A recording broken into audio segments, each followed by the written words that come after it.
Hello friends, मैं हूं आपका दोस्त और होस्ट अंकित और आज हम जिस मूवी का एक्सप्लेनेशन करने वाले हैं उसका नाम है साइको। जैसा कि ये नाम से ही समझ आ रहा है, ये एक साइको थ्रिलर मूवी है और इस मूवी में हमें एक सीरियल किलर देखने को मिलेगा जो लड़कियों को मार के उनका सर काट देता था। मूवी एक्सप्लेनेशन शुरू करने से पहले अगर आपने अभी तक हमारे चैनल को सब्सक्राइब नहीं किया तो प्लीज़ कर दो यार, तुम्हारे भाई को सपोर्ट मिलेगा। सो खैर, बिना किसी देरी के सीधा चलते हैं वीडियो की तरफ। तो मूवी की शुरुआत होती है सीरियल किलर से जो यहाँ किसी लड़की को किडनैप करता है और उसे टेबल से बांध देता है और उसके बाद उसका सिर बड़ी बेरहमी से काट देता है। अगले दिन उसकी बॉडी पुलिस को मिलती है और फिर वहाँ इंस्पेक्टर अपने सीनियर को बताता है कि ये वही लड़की है जिसका कल किडनैप हुआ था। इसके पहले भी सीरियल किलर 12 लड़की लोग को मार चुका है। अगले सीन में हमें मूवी का हीरो गौतम को दिखाया जाता है जो एक ब्लाइंड म्यूजिशियन होता है और वो एक लड़की से प्यार करता है जिसका नाम दागिनी होता है और वो एक रेडियो में आरजे होती है। उसके बाद हमें अगले सीन में दिखाया जाता है कि दागिनी अपने रेडियो स्टेशन में एक डॉक्टर के साथ इंटरव्यू कर रही होती है जहां वो उस डॉक्टर से पूछती है कि सीरियल किलर ऐसे लड़कियों का सर क्यों काटता है। तो डॉक्टर सुशीला उससे बताती है कि हर सीरियल किलर मर्डर के बाद विक्टिम का कोई क्लोथ, अंडरगारमेंट या उसकी कोई भी बॉडी का पार्ट अपने पास रखता है मेडल के तौर पर। और इस केस में सीरियल किलर का रिवॉर्ड लड़कियों का सर है, इसीलिए वो उसका सर काट के अपने पास रख लेता है।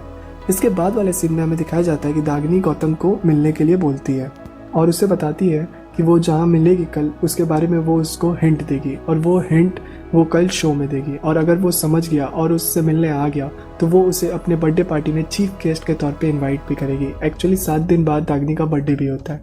अगले दिन वो उसे क्लू देती है रेलवे स्टेशन पे मिलने का और गौतम उस क्लू को फाइंड आउट करने के बाद उससे मिलने रेलवे स्टेशन पहुंच भी जाता है। पर तभी वहाँ सीरियल किलर आ जाता है और गौतम के सामने ही दागिनी को बेहोश करके किडनैप कर लेता है और गौतम देख नहीं पाता था इसीलिए वो बेचारा कुछ कर भी नहीं पाता है।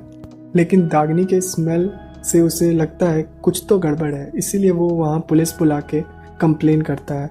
अगले सीन में हमें दिखाया जाता है कि सीरियल किलर दागिनी को मारने वाला ही होता है, लेकिन तभी दागिनी की आंखों में उसे थोड़ा भी डर नहीं दिखता। वो दागिनी से पूछता है तुम्हें डर क्यों नहीं लग रहा, मैं तुम्हें मारने वाला हूँ। लेकिन दागिनी बोलती है कि उसके बर्थडे के दिन तक गौतम उसे वहाँ से ले जाएगा और सीरियल किलर उसका चैलेंज एक्सेप्ट करके उसे जिंदा छोड़ देता है और चैन से उसे बांध के वहाँ से चला जाता है और उसकी जगह एक प्रोस्टिट्यूट को लाके मार देता है और अगले दिन उसकी बॉडी तालाब के किनारे मिलती है। फिर गौतम पुलिस स्टेशन जाता है और उन्हें बताता है कि दागिनी जिंदा है, सीरियल किलर ने उसे नहीं मारा बल्कि उसकी जगह प्रोस्टिट्यूट को मारा है, पर पुलिस उसे वहाँ से बाहर निकाल देती है। तभी वहाँ का एक ऑफिसर उसे बोलता है कि तुम्हें हेल्प सिर्फ कमला मैडम कर सकती है और पहले वही सीरियल किलर के केस को हैंडल कर रही थी और कमला XCI होती है और एक एक्सीडेंट में अपने दोनों पैर खो देने की वजह से वो रिटायर हो जाती है।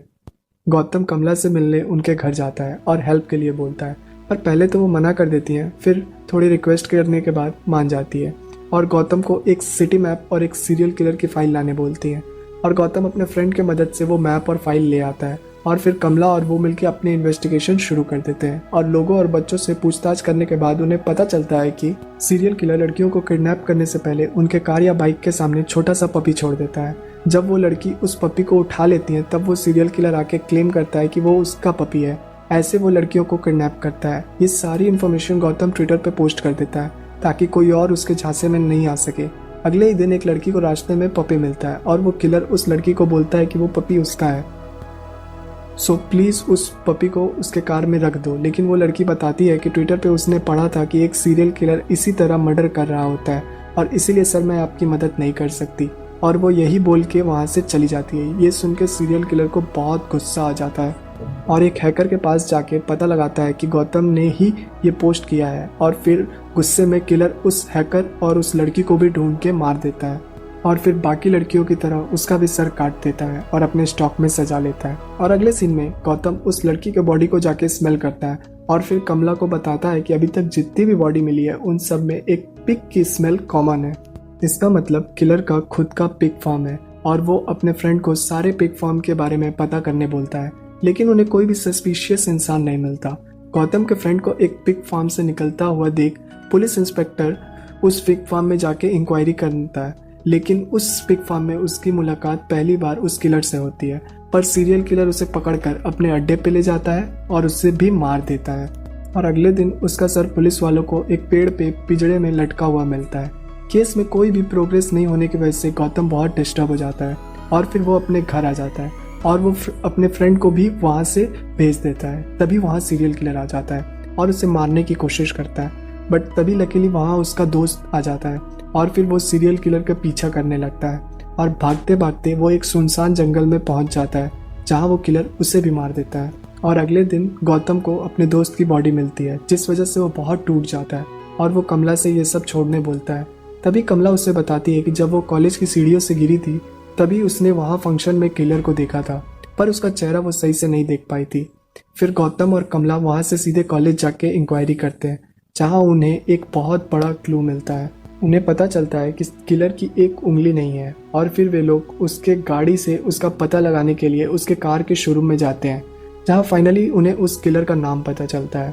उसका नाम उंगलीमल होता है। फिर अगले दिन कमला और गौतम किलर के पिग फार्म में पहुंचते हैं और गौतम कमला के हेल्प से किलर के ऑफिस से कुछ क्लू ढूंढने की कोशिश करता है। बहुत देर ढूंढने के बाद उन्हें एक मैप मिलता है। इस मैप में किलर का अड्डे का पता होता है जहां उसने दागनी को कैद करके रखा था। उधर सीरियल किलर दागनी को एक लंबी सी चैन कर बांध कर चला जाता है। दागनी को वहां एक पुलिस कांस्टेबल की डेड बॉडी और एक बूढ़ी औरत दिखाई देती है। वो औरत बहुत दिनों से उस कैद में बंद थी। जब दागनी उस औरत से पूछती है कि कौन हो तुम, तब वो औरत बताती है कि वो उस सीरियल किलर की टीचर है और वो किलर को मास्टरब्यूशन की आदत थी जिस वजह से वो उसे रोज 60 टाइम्स मारा करती थी। जब भी वो ऐसी गलती करता था 365 दिन में उसे मारा करती थी जिससे कि वो ऐसी गलती ना करे। दागनी कहती है मास्टरब्यूशन करना कोई क्राइम तो नहीं। तभी वो औरत चिल्ला के बोलती है नहीं, ये एक पाप है और जो भी ये पाप करेगा उसे सजा मिलेगी। इसीलिए मैं उसे मारा करती थी सुधारने के लिए, लेकिन उसने मुझे इसीलिए इस कैद में लाके डाल दिया है, पर वो एक दिन यहाँ से भाग जाएगी। दरअसल उस औरत की दिमागी हालत खराब हो गई थी। खैर उसके बाद हमें अगले सीन में किलर दागनी को चेयर से बांध देता है और दरअसल वो अपनी टीचर से माफ़ी मांग रहा होता है। वो बोलता है मुझे माफ़ कर दो, मैंने कोई गलती नहीं की, बहुत दर्द होता है, प्लीज़ मुझे माफ़ कर दो। एक्चुअली दोस्तों बचपन में उसकी टीचर के किए गए सारे अत्याचार की वजह से बेचारे की ऐसी हालत हो गई है और वो सीरियल किलर बन गया है। खैर उसके बाद किलर दागनी को उसी टेबल से बांध देता है और तभी कमला और गौतम दागनी को बचाने के लिए वहां पहुंच जाते हैं और फिर कमला को गाड़ी में छोड़ के गौतम अंदर चला जाता है और अंदर किलर दागनी को मारने ही वाला होता है। तभी उसके घर का अलार्म की आवाज़ सुनाई देती है और वो तुरंत दागनी को छोड़ के गौतम को मारने के लिए आता है, पर लाइट चले जाने की वजह से सब जगह अंधेरा हो जाता है और इसी का फायदा उठा के गौतम किलर के दोनों पैर को चैन से लॉक करके दागनी के पास आके उसका हाथ पैर को खोल देता है। और फिर जब वो वहां से निकलने वाले ही होते हैं तभी वो किलर दागनी को बोलता है टीचर मुझे यहाँ अकेले छोड़ के मत जाओ, इससे अच्छा तो मुझे मार जाओ, मैं नहीं जीना चाहता ऐसे। और ये कहकर वो रोने लगता है और ये देख रागिनी को उस पर दया आ जाती है और वो उस लॉक की चाबी उस किलर से थोड़ी दूर रख के जाने लगती है। और जब वो किलर उस चाबी की तरफ बढ़ने की कोशिश करता है तभी वो टीचर वहां आ जाती है और उस चाबी को उठा के खा जाती है और ये देख के किलर को बहुत गुस्सा आता है और किलर उसका पेट फाड़ के उस चाबी को निकाल लेता है और फिर अपना ताला खोल के बाहर आता है। लेकिन तब तक वो लोग वहां से निकल चुके होते हैं और वो चिल्लाता रह जाता है। अगले दिन दागनी का इंटरव्यू होता है जिस इंटरव्यू में मीडिया वाले उससे बहुत सारे सवाल पूछते हैं, जिसमें से एक सवाल ये होता है कि पूरी दुनिया उस किलर को सज़ा दिलवाना चाहती है, पर आप क्या सोचती हो? तब दागनी कहती है कि मुझे उसमें किलर नहीं दिखा बल्कि एक छोटा बच्चा दिखा जिसके दिल में बहुत दर्द भरा हुआ है और अगर मैं उसकी माँ या बहन होती तो मैं उसे कभी किलर नहीं बनने देती। उसे प्यार की ज़रूरत थी, उसके अंदर एक अकेलापन था और ये सब किलर टीवी पे सुन रहा होता है और ये सब सुनने के बाद वो बहुत रिग्रेट फील करता है और फिर वो जाके सुसाइड कर लेता है और उससे किलर के ख़त्म होने के साथ साथ ये मूवी भी ख़त्म हो जाती है।